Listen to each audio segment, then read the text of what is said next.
ശ്രീ രാധാകൃഷ്ണ മേനോൻ എന്തായാലും ഈ പ്രയോഗം നടത്തിയതിലോ അല്ലെങ്കിൽ ഇത്തരം ആരോപണങ്ങൾ ഉന്നയിച്ചതിലോ ഇവർക്ക് ഒരു ഒരു ഒരു തരി പോലും ഇവർക്ക് അതിലൊരു കുറ്റബോധം ഇല്ല എന്നുള്ളതാണ് എനിക്കിപ്പോൾ ഹരിദാസിൻ്റെ വാക്കുകളിൽ നിന്ന് മനസ്സിലാക്കാൻ സാധിച്ചത്. ഹരിദാസ് ആ സ്ഥലത്തുണ്ടായിരുന്നു. ഹർഷകുമാറിൻ്റെ തൊട്ടുപിറകിൽ നിൽക്കുന്ന ദൃശ്യങ്ങളിൽ നിന്ന് കാണാം. ഇവരെ സംബന്ധിച്ച് അവര് കമ്മ്യൂണിസം നടപ്പാക്കാനുള്ള യഥാർത്ഥ അവകാശികൾ, തൊഴിലാളി വർഗ വിപ്ലവം നടപ്പാക്കാനുള്ള യഥാർത്ഥ അവകാശികൾ CPM കമ്മ്യൂണിസ്റ്റാണ് എന്ന് വിശ്വസിക്കുന്ന അല്ലെങ്കിൽ CITU നേതാവാണല്ലോ പ്രിയപ്പെട്ട ഹരിദാസ്. അപ്പൊ അതുകൊണ്ട് അദ്ദേഹം അങ്ങനെ പറയുന്നതിൽ നമുക്ക് അത്ഭുതപ്പെടണ്ട. ഞാൻ നേരത്തെ സൂചിപ്പിച്ചത് അദ്ദേഹം അടക്കം വിശ്വസിക്കുന്ന ആളുകൾക്ക് അങ്ങനെ വിശ്വസിക്കാം. പക്ഷേ അനേകം ആളുകളെ ഇവരൊക്കെ പറഞ്ഞ് വിശ്വസിപ്പിച്ചത് ഇതെല്ലാം ഒരേ ഈ ചെങ്കൊടി പിടിക്കുന്നവരൊക്കെ കമ്മ്യൂണിസം നടപ്പാക്കാനാണ്, തൊഴിലാളി വർഗ വിപ്ലവം നടപ്പാക്കാനാണ്, SUCക്കാരും അത് നടപ്പാക്കാനാണ്. ഇങ്ങനെ എല്ലാവരും കൂടെ പരിശ്രമിക്കുമ്പോൾ ഇത് ഈ രാജ്യത്ത് നടപ്പാക്കാൻ പോകുന്നില്ല എന്ന് കേരളത്തിലെയും ഭാരതത്തിലെയും ലോകത്തിലെയും എല്ലാം ജനങ്ങൾ ഇതിനോടകം മനസ്സിലാക്കി കഴിഞ്ഞിട്ടുണ്ട്. ഇപ്പൊ ഇവിടെ പാവപ്പെട്ട തൊഴിലാളിക്ക് വേണ്ടി, സാധാരണക്കാരന് വേണ്ടി, ഒരു നേരത്തെ ആഹാരത്തിന് വകയില്ലാത്തവന് വേണ്ടി വാദിക്കാൻ ഇവിടെ ധാരാളം ആളുകളുണ്ട്. അത് CITO കമ്മ്യൂണിസ്റ്റ് പാർട്ടിയോ മാത്രമല്ല. ഇപ്പൊ BJPയെ സംബന്ധിച്ച് നേരത്തെ പറയുന്നത് കേട്ടു. BJP എവിടെയും തൊഴിലാളി വർഗ ഭരണം നടപ്പാക്കും എന്നൊന്നും പറഞ്ഞിട്ടില്ല. BJP നടപ്പാക്കും എന്ന് പറയുന്നത് ഈ രാജ്യത്ത് സാമ്പത്തിക സമത്വം അടക്കം സംവിധാനങ്ങൾ ഏകാത്മ മാനവ ദർശനത്തിന് അടിസ്ഥാനത്തിൽ നടപ്പാക്കും എന്ന് പറയുന്ന രാഷ്ട്രീയ പാർട്ടിയാണ്. അതാണ് പ്രിയപ്പെട്ട ഹരിദാസ് മനസ്സിലാക്കേണ്ടത്. BJPയെ സംബന്ധിച്ച് ഞങ്ങൾ ഈ നാട്ടിൽ പറയുന്ന ആശയം അത് തൊഴിലാളി വർഗത്തിന്റെ സർവാധിപത്യം എന്നുള്ളതല്ല.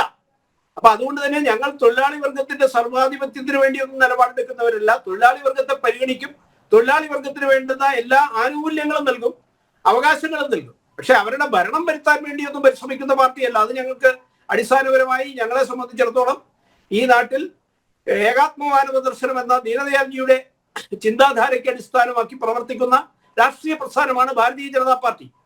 പക്ഷെ വ്യത്യസ്തമായി പ്രവർത്തിക്കുന്ന ആ കമ്മ്യൂണിസത്തിന്റെ അടിസ്ഥാനത്തിൽ പ്രവർത്തിക്കുന്ന ആ ഒരു പ്രസ്ഥാനത്തിന്റെ ഭാഗമാണ് SUCയും CPMഉം എല്ലാം എന്നാണ് ഞങ്ങളെല്ലാം മനസ്സിലാക്കിയത്. അവിടെയാണ് ഈ തൊഴിലാളിക്ക് വേണ്ടി പ്രവർത്തിക്കാൻ, ചെങ്കൊടി പിടിക്കാൻ ഞങ്ങൾക്ക് മാത്രമാണ് അവകാശം എന്ന് പറഞ്ഞുകൊണ്ട് കമ്മ്യൂണിസത്തിന്റെ സ്ഥാനത്ത് ഭരണം കിട്ടിയ, ആ കമ്മ്യൂണിസത്തിന്റെ പേരിൽ ഭരണത്തിലിരിക്കുന്ന അതേ പാർട്ടി പിണറായിസം നടപ്പാക്കുന്ന ആ സമീപനം, അതിനെ എതിർക്കാനുള്ള അവകാശം ഇവിടെ SUCയ്ക്കടക്കം മറ്റ് ഇതര കമ്മ്യൂണിസം പറയുന്നവർക്കുമുണ്ട്, ഇതര പ്രസ്ഥാനങ്ങൾക്കുമുണ്ട്. പിന്നെ ഈ ആശമാര് നടത്തുന്ന ഒരു സമരം, അതൊരു ധർമ്മസമരം. അവർക്ക് ആവശ്യമായ പരിഗണന തീർച്ചയായും ലഭ്യമാവേണ്ടതുണ്ട്. അവര് NHMന്റെ കീഴിൽ പ്രവർത്തിക്കുന്ന ഒരു സംവിധാനം എന്നുള്ള നിലയിൽ അവർക്ക് വേണ്ടുന്ന പരിഗണന കേന്ദ്രം എല്ലാ കാലത്തും കൊടുത്തിട്ടുണ്ട്. കേന്ദ്രം കൊടുക്കുന്ന ആ പരിഗണന കേരളത്തിൽ കൃത്യമായി അതിന്റെ കണക്ക് കൊടുക്കാതെ, അല്ലെങ്കിൽ അതിന്റെ വിഹിതം കൊടുക്കാതെ, അതിന്റെ ആനുകൂല്യം കൊടുക്കാതെ ഒക്കെ ഇരിക്കുന്നത് കൊണ്ട് അവർക്ക് ഒരുപാട് ബുദ്ധിമുട്ടുകൾ ഇവിടെ അനുഭവപ്പെടുന്നുണ്ട്. പിന്നെ അവരെ തൊഴിലാളിയായിട്ട് പരിഗണിക്കണമോ മുതലാളിയായിട്ട് പരിഗണിക്കണമോ എന്നൊക്കെ സംസ്ഥാനത്തിന് നിശ്ചയിക്കാം. അത് കേന്ദ്രത്തിന്റെ ഒരു വിഷയമൊന്നുമല്ലല്ലോ. അപ്പൊ തീർച്ചയായിട്ടും ഇവിടെ അവരുടെ കാര്യത്തിൽ പരിഗണന കൊടുക്കാൻ ബാധ്യതയുള്ള തൊഴിലാളി വർഗ പാർട്ടി എന്ന് അവകാശപ്പെടുന്നവർ രാജ്യം ഭരിക്കുമ്പോൾ അവര് ഇതിന്റെ ഒരു ആകെത്തുകയൊന്നും കേന്ദ്രത്തിന്റെ മുകളിൽ കെട്ടിവെച്ചിട്ട് ഇവിടുത്തെ ജനങ്ങളുടെ കണ്ണിൽ പൊടിയിടാൻ വേണ്ടി പരിശ്രമിക്കരുത്. പാവപ്പെട്ടവരിൽ പാവപ്പെട്ടവരായ സാധാരണക്കാരായ ആശമാർക്ക് വേണ്ടി നിലപാടെടുക്കാൻ ഈ നാട്ടിൽ ആർക്കും അവകാശമുണ്ട്. അവരെല്ലാവരും കൂടി സഹായിക്കുമ്പോൾ തീർച്ചയായും അവര് പരിഗണന അർഹിക്കുന്നവരാണ്. ആ പരിഗണന കൊടുക്കുവാൻ കേന്ദ്ര സർക്കാർ മുൻകാലത്തെ തയ്യാറായിട്ടുണ്ട്. ഇതര സംസ്ഥാനങ്ങളിൽ അതിനുള്ള വ്യവസ്ഥയുണ്ട്. അതിനെല്ലാം അനുസൃതമായുള്ള പരിഗണന കേരളത്തിൽ ലഭ്യമാവും.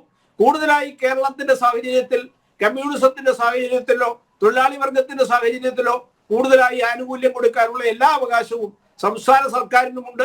അതുകൊണ്ട് ആ നിലയിൽ അവരെ പരിഗണിക്കുന്നോ എന്നുള്ളതാണ് ഇവിടുത്തെ പ്രശ്നം. അവരെ ആക്ഷേപിക്കേണ്ട, അവരെ ആക്രമിക്കേണ്ട, അവർക്ക് അവരുടെ അവകാശം സംരക്ഷിക്കാനുള്ള അവസരം കൊടുക്കണം. അതാണ് BJP പറയുന്നത്.